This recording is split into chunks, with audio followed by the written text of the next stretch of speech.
If you're wondering how you can use the translator for conversations on your iPhone 16, 16 Pro, Pro Max, or the Plus, so in this video I will show you how you can do that.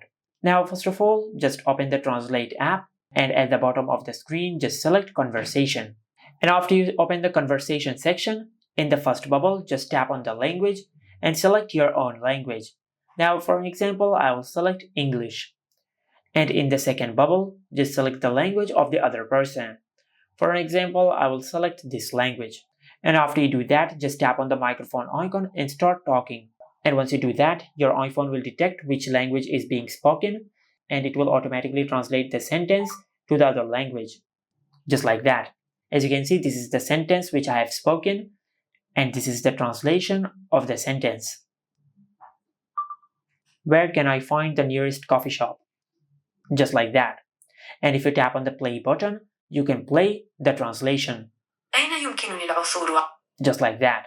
Now, if you're having a conversation with someone face to face, and if you want to change the view of this app, you can do it from here.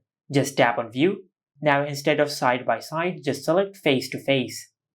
Now, as you can see, since I am speaking in English, the English part should be on my side, and the other language should be on the other side of the other person. And now just tap on the microphone icon and start talking. Where can I find the gym in this area? As you can see, this is the sentence which I have spoken, and this is the translation of the sentence. And the other person can tap on the microphone icon and you can have a conversation like that. أين يمكنني العثور على أقرب مقهى? Just like that. As you can see, this is the translation of the sentence which I have spoken. And this is how you can use the Translator app for conversations on the iPhone 16, 16 Pro, Pro Max, or the Plus. Make sure to like, comment, and subscribe. Thank you for watching.